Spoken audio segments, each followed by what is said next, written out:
This And conference will now be recorded. hi, and what we're now going to be going over is how to use the iGO technology. And we're going to be hearing from Bridget Flannery and Elizabeth Webb, who are experts on this technology, and they're going to show you how easy it is to use and why using this technology is going to help you get your cases processed faster, quicker, and ultimately get paid sooner. So it's technology that's been around for a while. It's tried, true, and tested. And when you use it, your cases are just going to work in a much more easier fashion.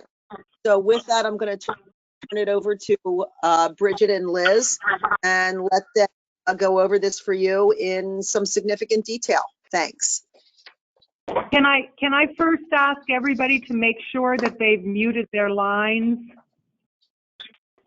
Thank you. Take it away, Bridge. Hi, everyone. So as Kathy mentioned, we're going to touch on iGO, and iGO has been around for quite some time now, and it is the primary source of e-submissions in our office. I will tell you that there are no age restrictions. There are no product restrictions. No face restrictions. And then you can use it for both term and perm. There are a few restrictions on product and also in the state of New York, and potentially with multiple owners. But for the most part, you can use iGO for almost every case. So that being said, we're going to go right into the tool itself, and I'm going to really stick to the basics of the tool, and then Liz is going to jump in and really cover a lot of tricks and tips because she's dealing with the platform on a very regular basis. So that being said, it's in your new business dropdown right below Vive. And iGO is for in good order, as Kathy mentioned. And this tool is really to ensure that your cases go in, are submitted in good order, and everything is fully completed. So I'm clicking on iGO. And from here, there's an iGO demo that you'll see below, and you're more than welcome to watch it at your convenience. There's also some process and general instructions and some tips and helpful hints. I'm going to launch iGO. And once I launch iGO, you're going to see that you can start a new case or you can view your cases. And one thing that that I do on a regular basis is, and you might, this might be of interest to you as well, is before you're going to meet with a client, if for instance you are going to be in front of a client, you might want to start a new case and just go through all of the different tabs on a case just to kind of familiarize yourself, because each carrier is different. And then you can save the case and you can go back in and look at it at a later date, or you can delete the case from there. So as I start a new case, you don't necessarily have to put the client information in here, but we can. And this is very basic at this point. This is really just to see what's available through iGO. So here I've got male client, I've got the state of Maryland, and I'm going to say that I'm interested in term. And I'm going to find all available products in the state of Maryland using term. And then down below, you'll see all of the carriers and the different products populate. You will notice that some carriers have different options available, and this is where sometimes it gets a little confusing. So just to kind of let's touch on Principal. So Principal has a drop ticket, and a drop ticket is something that we covered during the Vive demonstration, and it's really just a very basic application that gives just enough information for the carrier or the vendor to get started with. So client name, date of birth, social, is there replacement, owner, Benny, product, face, those types of things. And then sometimes, as you can see, there's no signature required. Otherwise, it would have the little E sign below it. Then they have a term full app, and a term full app is just like a paper application. So it's going to pull the application, and it's going to pull the supplements that are attached to that application. And as you're answering questions, these applications are reflexive, so they're going to actually then pull in additional supplements. I was working on one yesterday where the client said that they were traveling, so then it pulled a foreign travel questionnaire. Another one that I was working on yesterday where the client said that he was submitting an exam, a previous exam, through another carrier, and the Part B, Part 2 then jumped into the application. So it is smart enough to pull in the supplemental forms. Then you'll notice for Principal, there's also a tele application. And the tele application, I'm sorry, somebody just took control of my screen. The tele app is kind of in between the drop ticket and the full application. So it sits in the middle. A tele app is where the agent fills in the Part A, so that's all of the regular application questions. But anything medical or lifestyle is then left up to the carrier. So Principal, for instance, they would do the interview and they would answer all of the medical questions with the client, lifestyle questions with the client. They also have an option to do the Part B online. So with Principal, they're one of the few carriers that also has the option to do the online feature. So again, it's drop ticket, full app, and then tele app. So you can pick whichever one would be your preference. Some agents do not want to get in the middle of the medical history. They don't want to be in the know. Maybe it's a personal friend and you don't want to get involved in the medical side of it.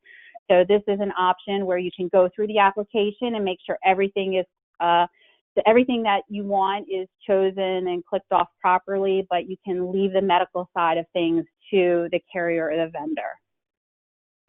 So that being said, once I go through the list of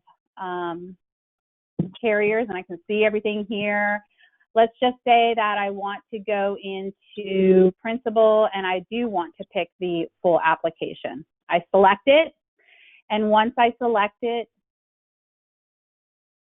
I'm going to get a verification question. As I mentioned before, New York sometimes creates a problem, and that is something that you can always reach out to your case manager about and just see what the specifics are for that carrier. I'm going to say that there's no link to New York. And sometimes it's just the replacement with New York. So again, just reach out to your case manager. And I'm going to say next. And as I click on next, you will then see that the left side becomes all of the questions with an application. And again, this is a full app, so this is just like the paper. That's why there's so many different sections that need to be completed. So you're going to go through all of the different sections, and then you're going to, I'm going to jump, well, actually I can show you right here. So as you go through all of the different tabs, you will see either a question mark or a green check mark. And the green check mark means that everything is filled in properly on the page. A red check mark means that there's something that's still missing on that page. You can skip around. I can go to all of the different tabs, and I can do the things that I know right up front. It doesn't matter. There's no order. Just know that you cannot lock the case until you have all of your green check marks. You don't want to see any red question marks. And then once you get to that point, you can validate and lock the case. And that's where the e-signature process comes in. So we'll go through that a little bit more.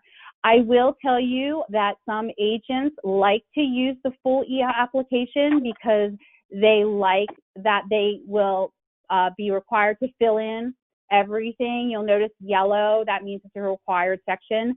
But they like the fact that they can use the e-application to ensure everything's in good order. And then they will view the forms. And so here, when I view the forms, I actually am seeing the application. Let's see if it pops up. Oh, it's not viewing for some reason. Why isn't it viewing? Hold on one second. So I have my blocker on.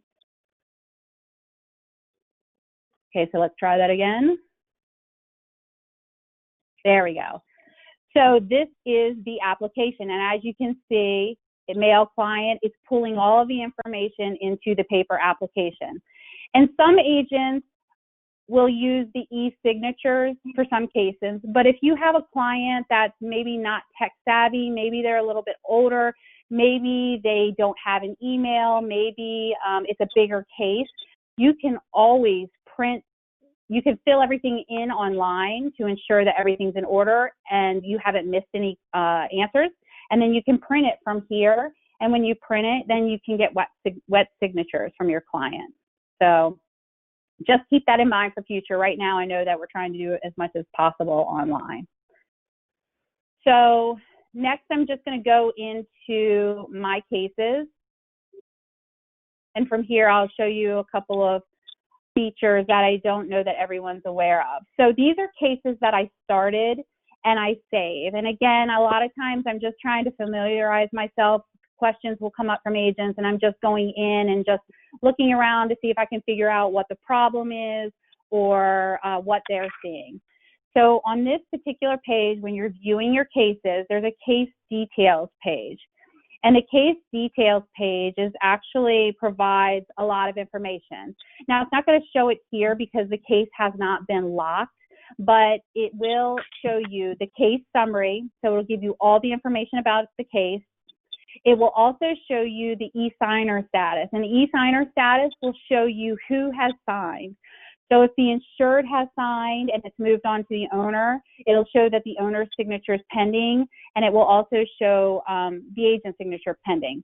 It will also provide the 4-digit PIN. A lot of times people are asking us to confirm what the PIN is. The PIN is in this section for each person that needs to sign off on it. So if you ever have trouble with the PIN or the client has trouble with the PIN, you can go to the case details page and just confirm what the number is they're using. It's a 4-digit PIN. It will also give you a button where you can resend a link. A lot of times, the agent will come to us and say that the client didn't receive the link. Just know that you can resend it from this page. There's a resend option, so you can resend the link to your client from here.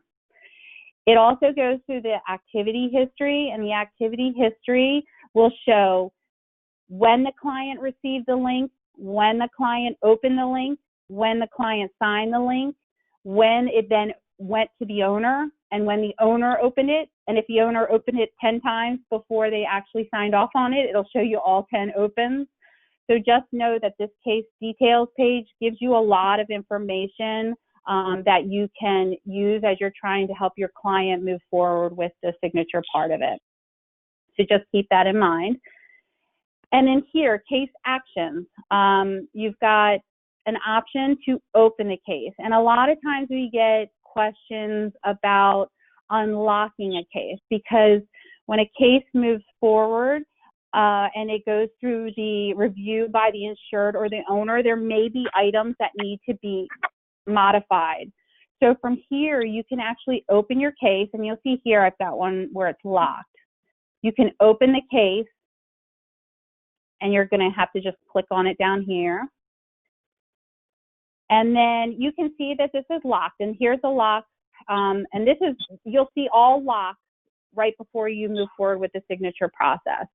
So I've locked the case, but let's just say that the client saw something on that application that was not accurate, or maybe they want to change the Benny designation or the split or something like that. You can go into the validate and lock tab, and there's always going to be this blue box where you can unlock it. You can unlock it at that point, and once I unlock it, you can see that I can go back in and I can modify information. And then again, I can go back and lock it after the fact. The signature process will start over, but that's okay. At least if you're able to modify the information for your client before the app is submitted to the carrier, that's okay. So once all of the signatures take place, then it flows through. We get notification, and at that point, we do a quick setup review, and then we're sending it out to the carrier. So from here, Liz, if you want to jump in and just kind of go through some of the items that you see on a regular basis and just kind of provide some guidance on helpful tips, that would be great. Okay, Liz here. The biggest thing that that I see is just making sure that obviously the information you're putting in is accurate, that the Social Security numbers are put in accurate, because the last four of the Social Security number is used as their PIN number when they have to e-sign, and also making sure that their mobile number and email addresses are correct in there as well, since those will be used to, if they have to text a PIN number, it goes to their cell phone, and for their email addresses for e-delivery as well. So, you know, Bridget's talking about, you know, all these things that go in at the beginning of the process, but these are all brought through all the way towards the end of the process. You know, some things to keep in mind, that all the carriers did not get together and decide to have one process. So iGO is a great place to go that gives you the same look and feel for all the carriers, but each carrier definitely has their own process and how they do things. So you'll definitely, as you start playing around and using more carriers, you're going to have some of the processes that you like more than others, and might be your go-to carrier for this process moving forward.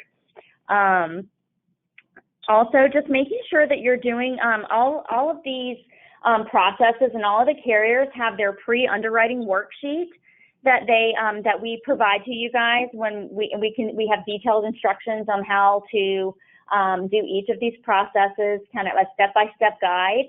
And they all come with their own pre-underwriting sheet. So you want to make sure, if you're going for the accelerated program, that you've done the pre-underwriting so that you know what to expect, or at least somewhat expect, when you're going for these for the acceleration programs, so that you're not surprised when the client comes back with some history that you didn't know about.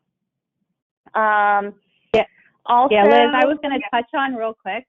The principle, just as you're talking about that.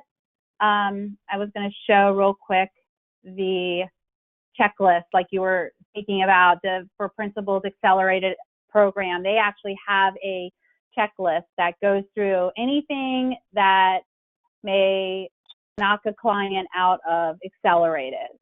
So, and this is on our website, and we can go through this after Liz is done, but you can see here it's noting some of the major medical conditions, a bill chart. So go ahead, Liz, I'm sorry.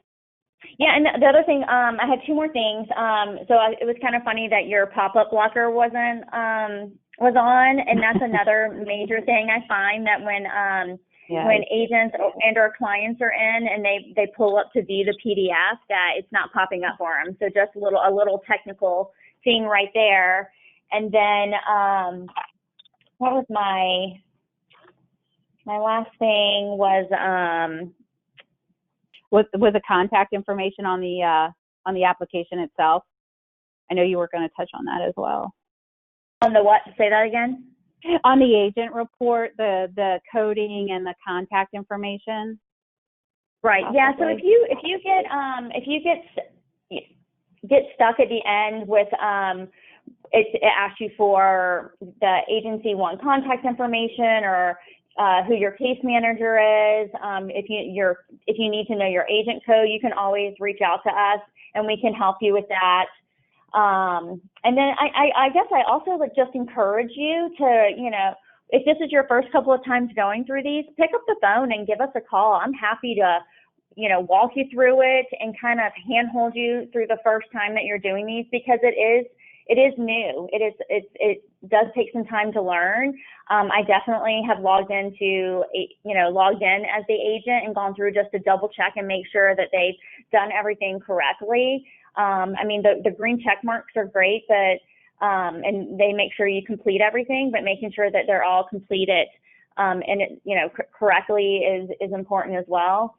So, but yeah, I'm happy to walk you through that because I want you to have a good experience with it, and I want your clients to have a good experience with it, because those two things definitely need to happen for anyone to want to do it again, as well. So, so definitely, you know, reach out to me. I'd love to help you walk you through your first couple, so that, you know, these go smoothly. And just, and I guess also really quick, just make sure your clients, you know, they're prepared for this phone call that's going to be coming into them, and they have the prep your client sheet. Bridget, do you have that? So Yep, I'll pull it besides up the right pre-under, now. yeah, besides the pre-underwriting sheet, yeah, besides the pre-underwriting sheet, you have an interview prep sheet, and you just want to make sure that your client's prepared to answer, you know, is this a replacement? Who the owner and Benny are. And they have all their in-force policy information with them, because they are going to have to answer all these questions. And so they need to be prepared and not be caught off guard at the questions that are coming at them.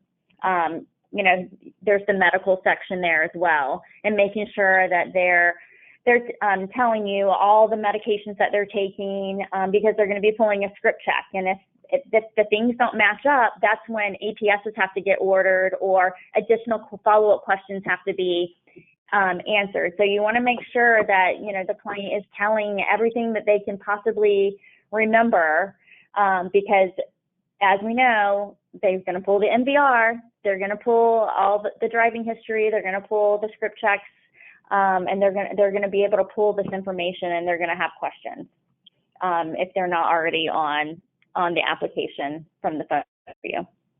So, Liz, can you see the interview prep sheet? I can, on yeah. my screen. Okay, I just wanted to make sure. Okay, perfect. Mm-hmm. Okay, yep. And that's pretty much it. That's from my end. Okay, we'll go ahead, and I just wanted to show you something that's just been added. Julie in our underwriting department was really going out of her way to make sure that all of the accelerated underwriting programs were up to date, as well as stacking information and executive programs. So you will notice that on our underwriting drop down, these have all been updated as of last night. So, and I actually think we had a carrier update come in this morning, but the accelerated underwriting spreadsheet is fully up to date. You will notice that it goes through each carrier's accelerated program. And again, as Liz mentioned previously, you really want to make sure that the client is truly going to qualify for accelerated underwriting. As you'll notice, most carriers are looking at preferred, best, preferred, and standard criteria, ages up to a certain age, whether it's 60 or 50, depending, and face amounts being somewhat limited. But if this works for your client, you have a healthy client that fits within the age range and the product and face amount side of it, and they do qualify, then Accelerated is definitely a good option for them. If you click on the carrier link, it will then give you the carrier specific, either the checklist or marketing material available to you. So you can click on each carrier's link.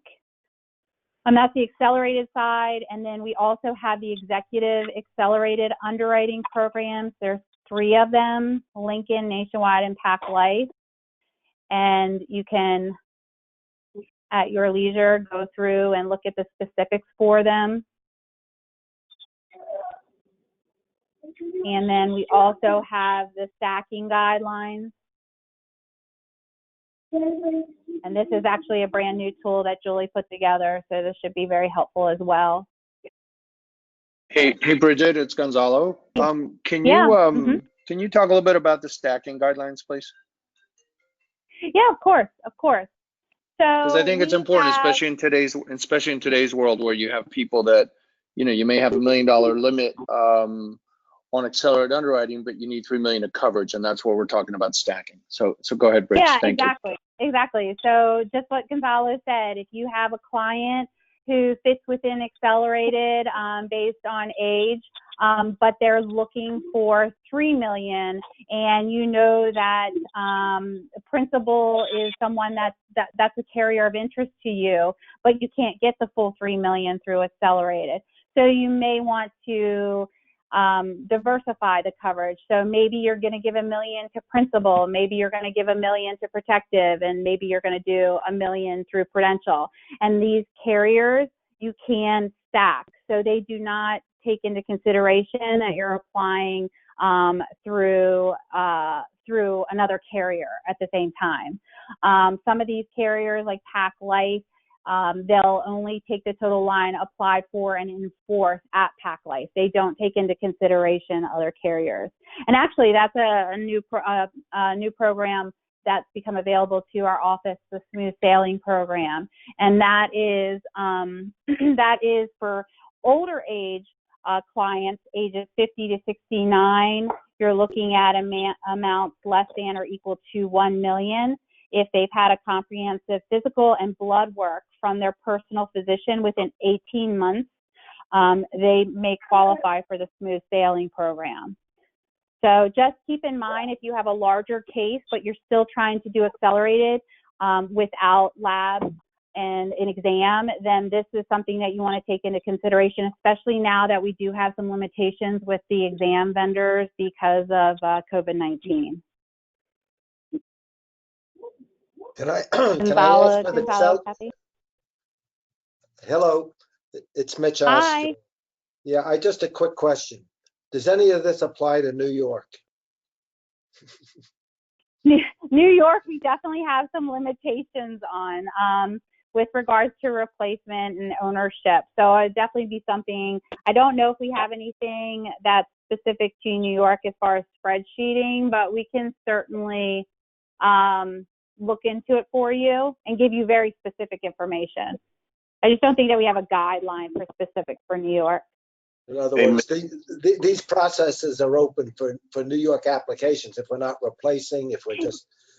Yeah, if you, Mitch, if you go into iGO and if you click on a new case, I'll show you real quick.